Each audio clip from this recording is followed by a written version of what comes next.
Good day, brothers and sisters. Thank you once again for tuning in to Alex Sash Show here at the Glen Zone with Glenn Herring. And we have another round table prepared for you. And this is an interesting one. So just minutes ago, we learned that Prigozhin, leader of Wagner, has been shot down and presumably and allegedly is on the list of victims of that airplane crash. We don't know much details. We'll discuss it as we go on the show. But we also want to talk about another war that's happening here. Well, we can always talk about the war in Ukraine because it is the war that directly affects here people in United States and Canada. All of us. But there's another war that happened that looks like a war zone, and it's Maui, Lahaina. That looks like a war zone. Another war we can discuss and we will talk about is war on women and how transgender athletes are still participating in women's sports and winning all the medals. And then there's another war that we can talk about, economic war on all the people. And this, why do we want to bring that up? Because BRICS, and BRICS has been meeting in South America, having this, is it South Africa? Did I say South America? That's how racist I am. Africa. It's in Africa. And thank you, Benny, for correcting. So we do have a special guest. It's a surprise. It's not, Men's Show has a woman as a guest. That's another surprise that we're bringing here. Another guest slash co-host for today's roundtable. So we'll be right back after this message.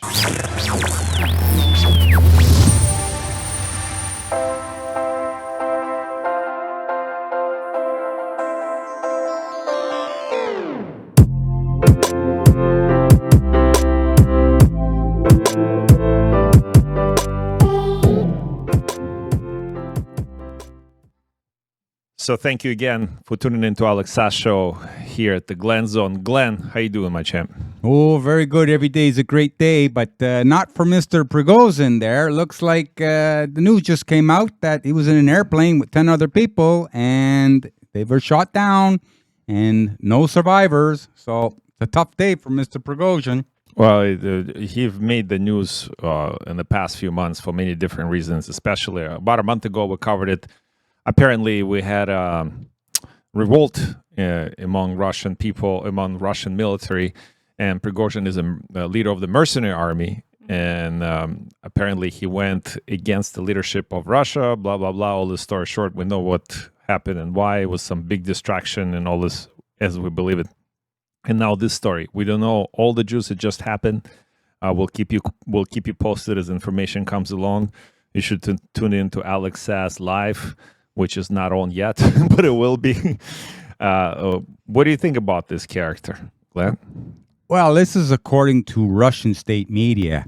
You know, you have to take that with a grain of salt. I mean, once we see it on CNN, then you can really believe it. Well, this is from this particular article that we're observing here is from Breitbart. So I mean, I guess that's not legacy media enough. That's what it is. But yes, the Russian television has covered it as well, so that you could consider it. You could consider it to be misinformation of sort, for sure. Is this all coming out somehow? You know, there is a ex-NATO general, and I believe that's an Italian ex-NATO general, who's now officially, and he's not the only one, Glenn. He's not the only one. A lot of people came out since a while ago now and saying what's going on there. The way the war is happening, and we call it a war. I mean, it is a special operation according to the Russians, and maybe according to us here in the studio. But it's a war on people for sure because people are dying. And what will be the end of this war, and how would this war end, and what would be the conclusion? We know it's not straight up. It's not straight up conventional war, but they pretended it is, but it's not. It's also economical war. Glenn, what do you think? When are we going to actually stop talking about Ukraine? I'm kind of sick of talking about Ukraine, but at the same time, people are still dying. Yeah. Yeah, well, champ, let's make everybody come up to speed here with the truth. There are no solutions. There are only compromises. And solutions to a problem. Problems arise where you have two people or more concerning problems like this, problems. And the realization is that you can't completely solve a problem. You have to compromise to come to a fair result. That way, everybody leaves the table happy or not so unhappy. If one person or one group leaves the table unhappy, then that problem just gets pushed down the road further down, and it could be even more detrimental later on. But you called it before, right? You called it before. You're saying that this is another sort of like North Korea scenario or Northern Ireland scenario or something like this, where there'll be will be perpetual conflict with a demilitarized zone, and this will somehow isolate both regions from each other and from the world in general. Yeah, there's always money to be made in conflict with countries, with people's cultural beliefs and this and that. And you even see it today on social media. Some of the influencers today, they just make conflict and they make a fortune. And that's what people are being drawn to, is conflict. That's what gets them emotionally charged and emotionally involved. This is wrong. We have to unite, not divide. I agree. So I guess that's about time we introduce a special guest and co-host. Benny, how are you? I mean, you look like a real woman to me. So let me put you on the spot right off the bat. What is a real woman? Well, a real woman, let's say, based on today's, Perception idea or perception of a real woman. It's like all over the place. We don't even know. I'm from a different generation. So for me, a woman is someone of the female gender who doesn't identify as a chair or a cat or something else. And so a man identifying as a woman, that's not in your books either. No, of course not. No, and anatomically, it's not possible, right? So, just because you want to identify as a woman, if you're a man, just because you say you're a woman, that doesn't make you a woman. No, it's going against Mother Nature. Right. And when you continuously go against Mother Nature, soon you're going to face Father Time. And that's where the backlash hits you. That's interesting. So, Benny, what do you think about this whole Ukrainian conflict? I mean, from the woman's perspective here in Canada specifically. In Canada? I mean, you've seen, I'll set it up for you. So you've seen a whole bunch of people posting Ukrainian flags when the whole conflict's on the socials. Yes. And then they put, Ukrainian flags on the cars, on the houses, on the lawns, etc., etc. By the way, it wasn't as bad as like London, for example, which I got to see when the conflict started. Mm-hmm. You don't see much of this anymore. No. Why is that? I think people have become, kind of tired of the whole Ukraine conflict. There seems to be no end in sight. It's not a war that can come to a resolution of any kind. I mean, right now it's a zero-sum situation. People have to understand that, as much as the Ukrainian president says that we will win, it's more of a rallying cry than it is an actual reality, I think. And, the fact that, the war in Ukraine has affected the rest of the world in very, very detrimental ways, with food prices going up and the wheat problem and, Western governments funneling all kinds of money to the war in Ukraine, to the war effort in Ukraine, where we have situations here in Canada where people need the money a lot more than what we're giving Ukraine. I mean, there are plenty of people here who are in need. Yes, Canadians right now are in need. Canadians need Canadian dollars from Canadian taxpayers to help Canadian problems, and we should stop sending our money elsewhere to create conflict and more problems abroad. Well, the thing is, when you create conflict, you create opportunity for a certain small percentage of people. And everyone knows historically, in war, fortunes have been made. We can look at, historical American millionaires who basically made their money on the backs of conflict, like the Spanish Civil War, Hearst, I mean, I could go on and on and on and on, like Ford, World War II, Disney, World War II. Ford, fortunes are made in times of conflict. This JP is Morgan. true. Yeah, this is always going to be true. Who's making money now? Do you know? Oh, you don't watch Alex Sass show? Okay, we talk about this all the time, No. brother and sister. So what we talk about, it's BlackRocks of the world, it's Vanguards of the world, it's all the bankers, all the globalist bankers, and all the investment banks, CEOs of corporations. multinational conglomerates, they're making money. Anybody who's a military contractor, not necessarily in the military, are making money, where actual people who are in the military are being like very poorly paid and badly treated. I mean, Canada's military is a complete joke. And, this is a military that in World War II was a shining example of everything that, a Fourth largest military in the world. Absolutely. And that's why they got all the jobs for NATO as peacekeeping, because they were the most respected military force in the world. The soldiers were trained the most, and they were the highest discipline. Yeah. And look what we have now. Now we don't even know what we have. I mean, like, everything's in a shambles. We have no planes, no tanks. How does, our prime minister send tanks to Ukraine when we don't even have tanks? Our biggest weapon is prime minister. And the greatest secret weapon that he delivers is a gay bomb. And we covered it. There's such thing. The Canadian military ran to fight the Nazis way before the Americans did. And No, they were cannon fodder. They got just sacrificed, I believe. But they were always there. send in the other ones first. But they were the first to go in, and a lot of them, they were not conscripted. They volunteered, to defend rights and human rights and democracy, which has completely It's gone. dissipated. Oh, good for you to understand that. So let's close this Ukrainian thing. So there's Marco Bartolini. He was the general, I believe. Yeah, retired Italian general, ex-NATO. And he says the Ukrainian victory is inconvincible. We must take note of this fact and sit at the negotiation table. And that's what we've been saying for many, many months now, saying that you cannot resolve the war by throwing more weapons at it. Why? Because you're going to use the weapons not to resolve the war.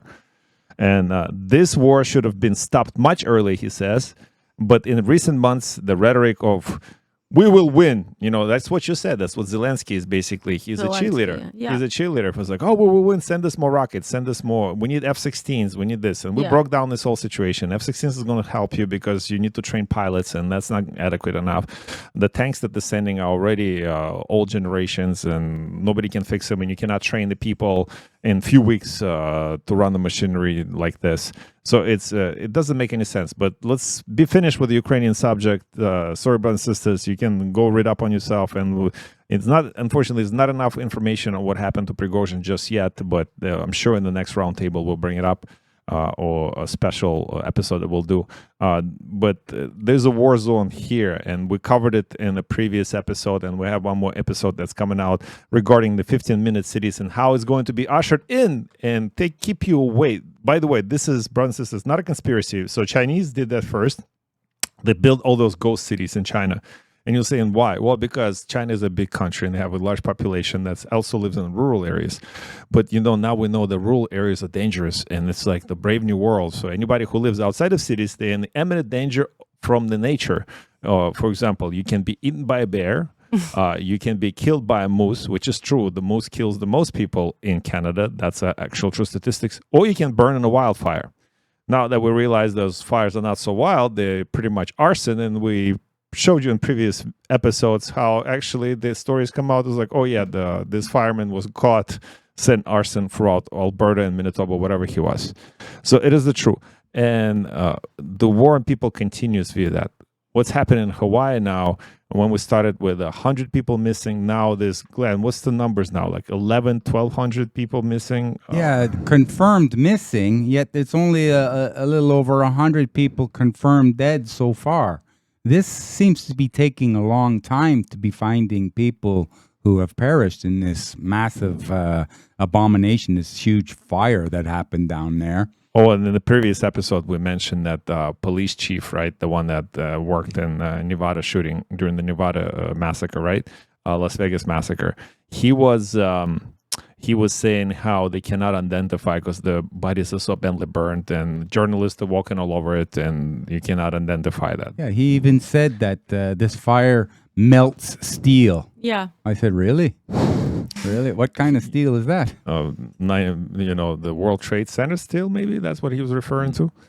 But if they're already official saying 1,000 to 1,100 individuals still unaccounted for it, unfortunately, it's not like it's a population of millions that was displaced. It was a few thousand, maybe tens of thousands, and that's a large percentage. Most likely those people are gone, unfortunately, right, Glenn?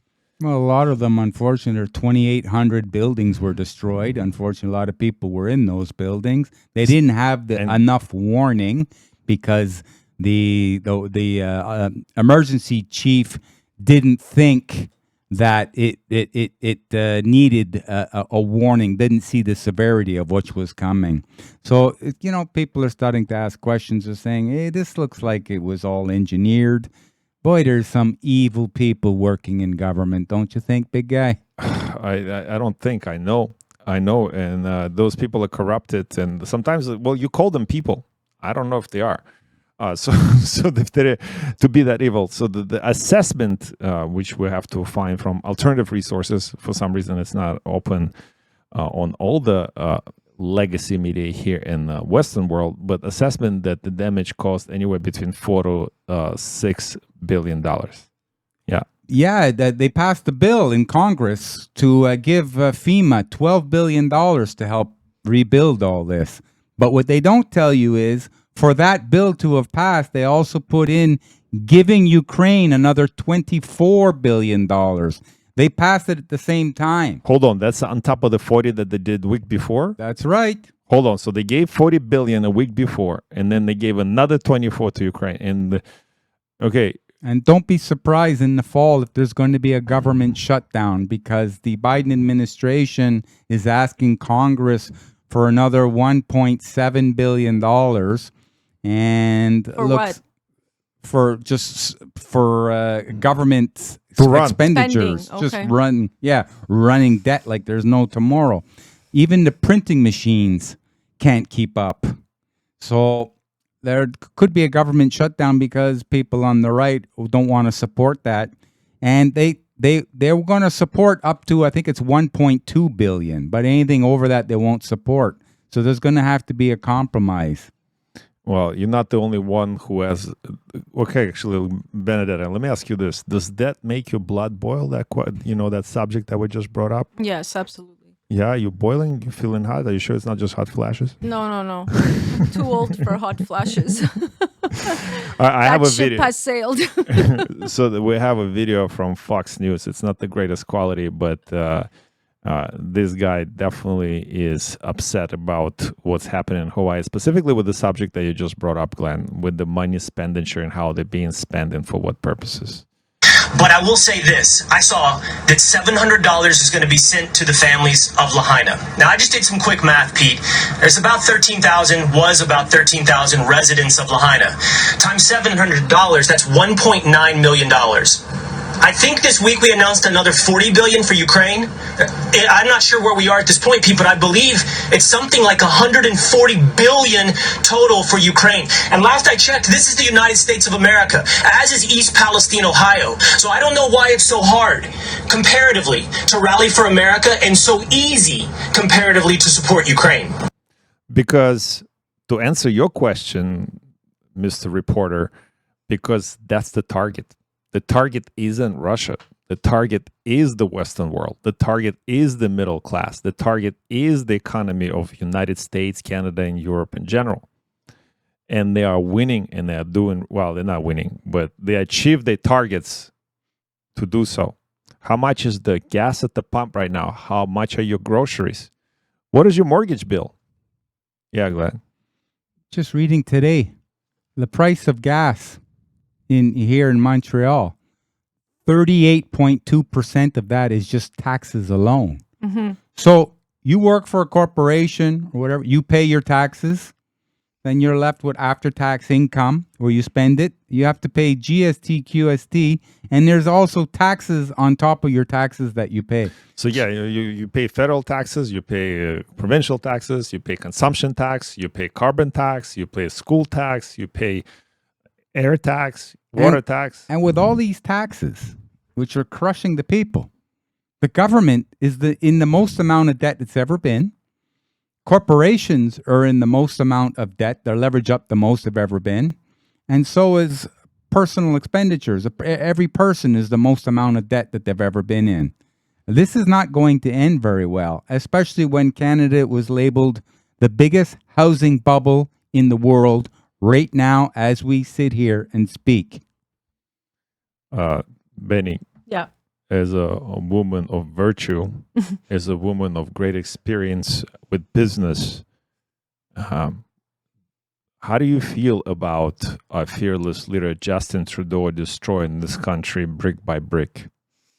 So again, as I said, I grew up in a different time, in a different Canada. That was a Canada that I was proud of. And, you know, it's not the Canada that I see today. People are suffering.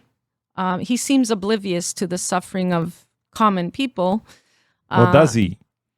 I think he doesn't. He's aware of it. I think he he's doesn't aware. work for the people. No. They voted him in through a fake democracy here, and he works for the World Economic Forum. Same thing with Chrystia Freeland. Yeah. Same thing with Jagmeet Singh. Yeah. That's why they have a coalition to keep their government in power right now. But all that is being exposed.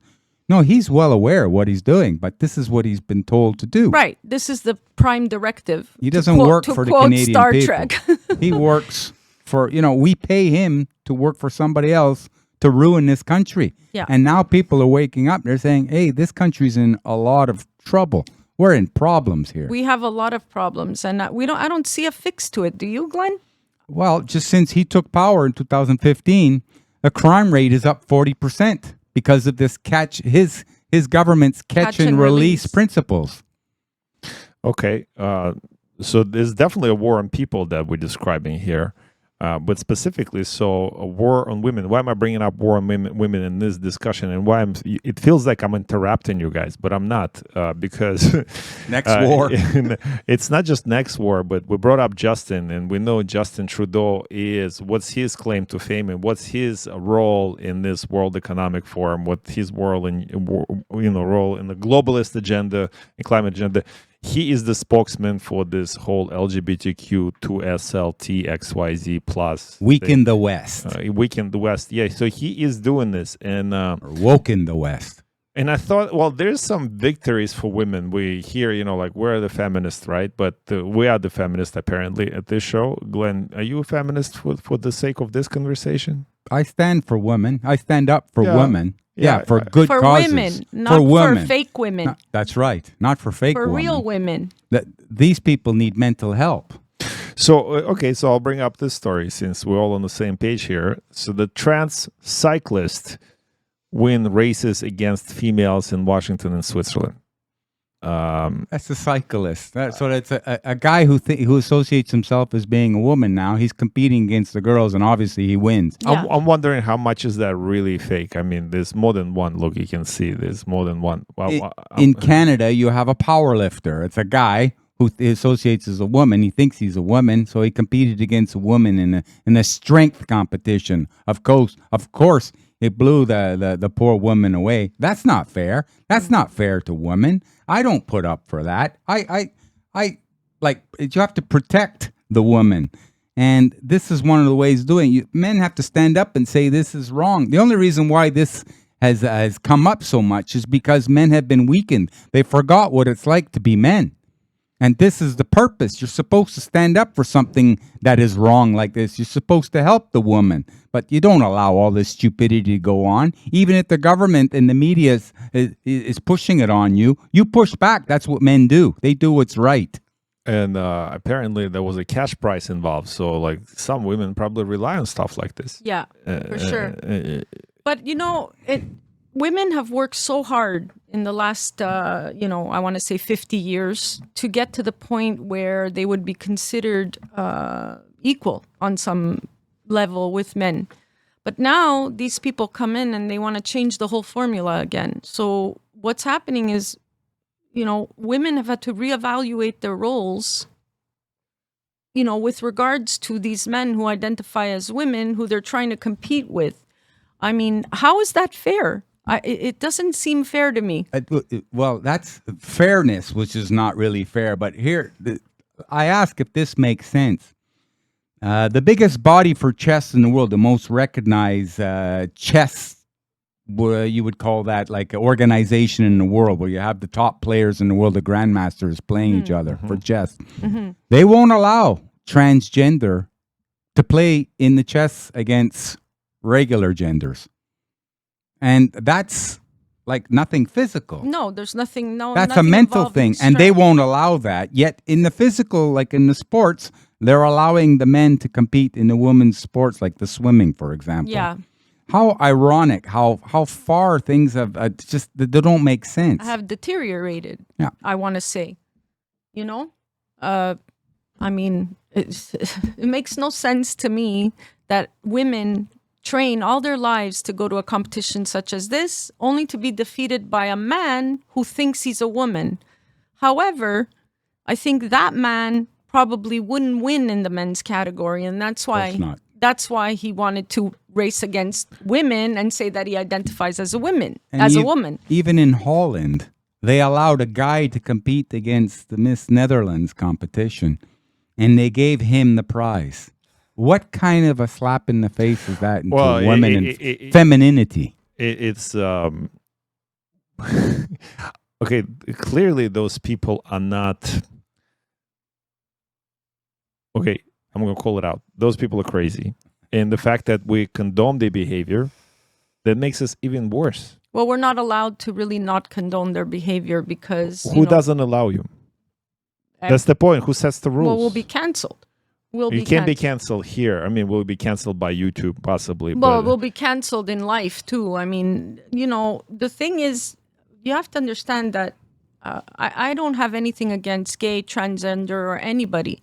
They're entitled to their rights as they wish to have them. And I don't believe that what happened in the past where they were, abused or beaten up or, discriminated against, that's not fair. Everybody's entitled to their way in life, but they cannot throw it or push it down my throat that I should... Or your children's throat. Or my children's throat. Even worse. That my grandson should not understand that it's grammatically incorrect to refer to one person as a they. It's not grammatically correct. Okay, so you brought up an amazing point. You're going to get canceled by a system. That's what you're basically saying, Benedetta, right? Whatever the system is. And we now understand the system is not a Canadian way of life. It's not Justin Trudeau's way. It's not Biden's way. Those people are puppets for World Economic Forums, globalists, the Roman clubs, and Black Rocks, and all that stuff. You understand this? Yes. But now we see another system on the rise, alternative system, which is BRICS. BRICS. Do you know much about it? Not really. I mean, I do a little bit, but I wouldn't consider myself in any capacity to speak to it. BRICS stands for Brazil, Russia, India, China, and South Africa getting together to look to make another method, a payment system for trade outside of U.S. dollars. Outside the SWIFT. The SWIFT currency system, which is an an Anglo-American empire system. So you don't need U.S. dollars. So the U.S. dollar is going to lose its hegemony as the world reserve currency.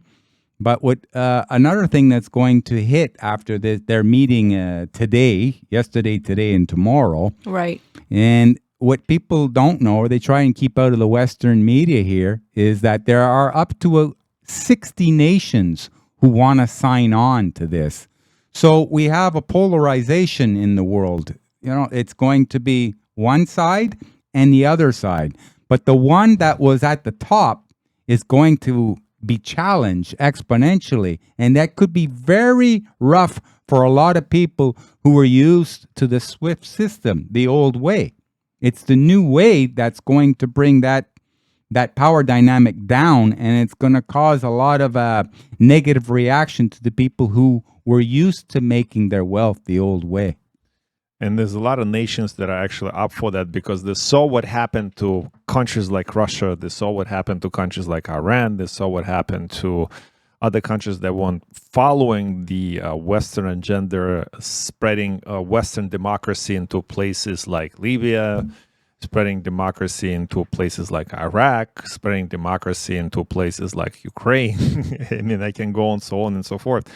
But there's a little bit of, and I don't know if it had anything to do with what happened with Prigozhin just a few hours ago, but Tsai, the Chinese leader, who is a big part of the BRICS, he was supposed to do the opening speech, right? And he didn't. Glenn, why you think? Oh, he was there for the real beginning, and then he was supposed to make a repeat performance, Right. but he declined to do it. So I don't know, maybe he got the heads up that because he's really at the top of the power pyramid that's going to challenge the Western power pyramid.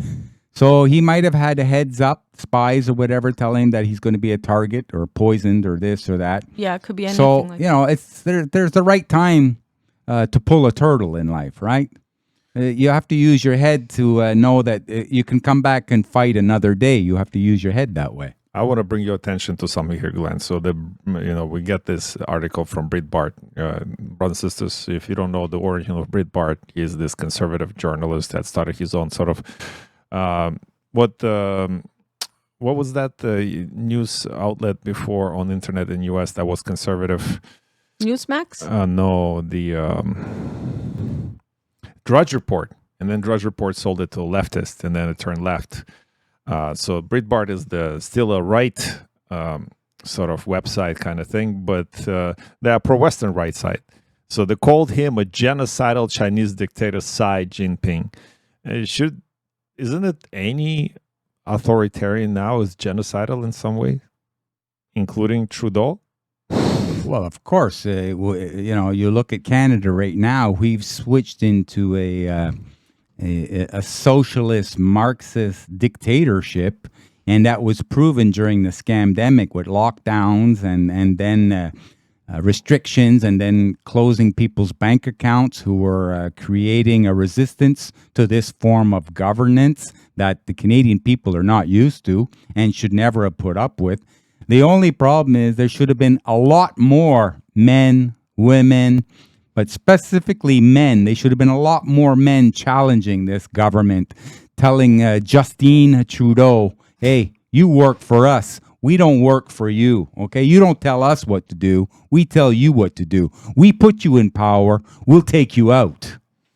Justin Trudeau. And I'm pretty sure that's the name that he's going to go with unless...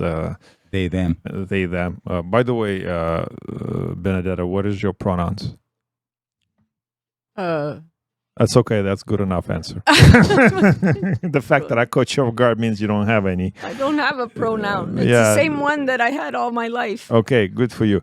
I'll bring back the story of Macron, right? So in BRICS, you know how he a few months ago he requested to be invited, Yeah. and they basically told him no, and now they're saying like he should have a kiddie table for Western leaders like Macron, because even.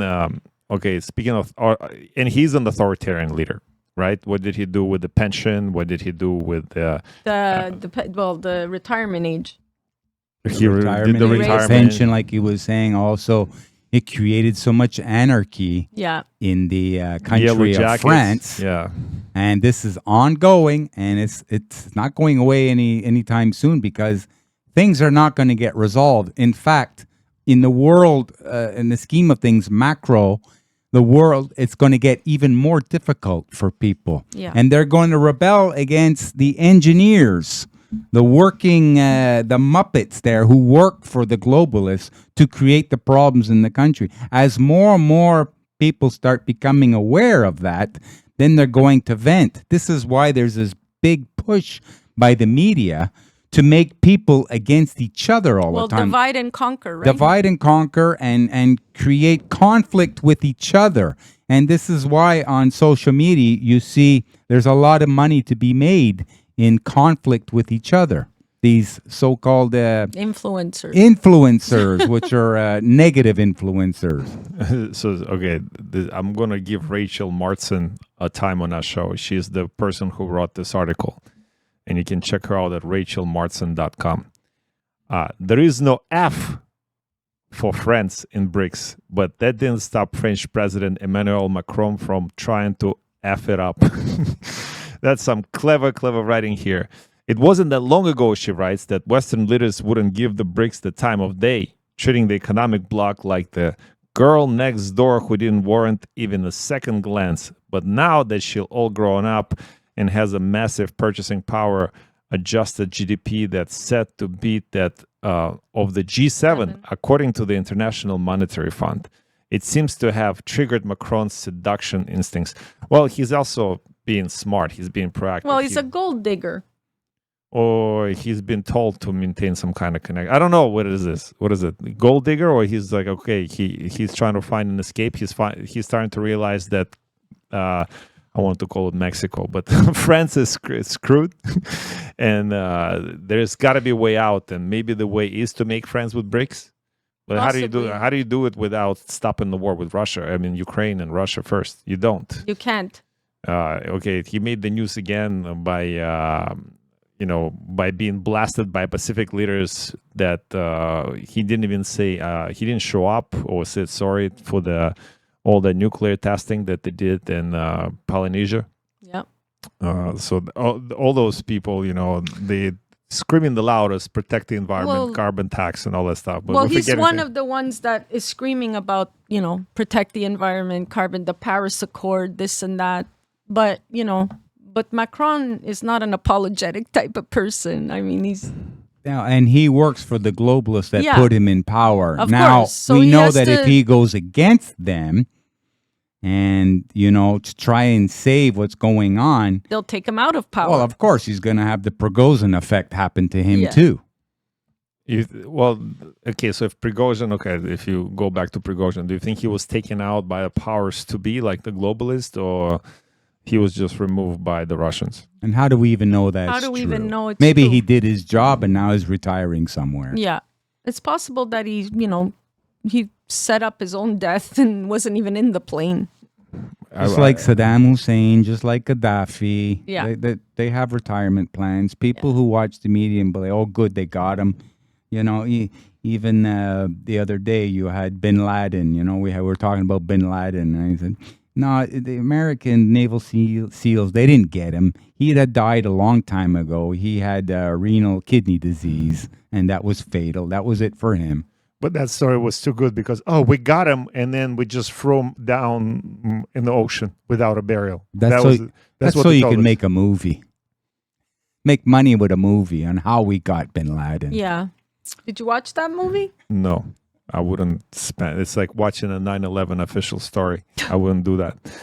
Or a moon landing. Oh, moon landing. Yeah, we're going to discuss Indian moon landing in the next episode, which is comical in itself. Yeah. Not that the Indians at the moon, it's the biggest nation in the world right now. Then they shoot, and they will surpass China in a few years in every different aspect, especially the birth rate, which is already surpassing every country. We'll discuss that on next episode. Thank you for tuning in here. Thank you, Benedetta, for coming and contributing. You're amazing. I did not know you had such skill in podcasting, and now you are coming to many shows here at the Glen Zone, especially. I'm looking forward to it. I love this. Oh, this is my thing. Glad. Aren't you happy she's I'm here made today? for this. Yeah, the more people that wake up, the more people that are able to express the message and get it across to more people, the quicker that the humanity can take back their power and win this game against the evil globalists.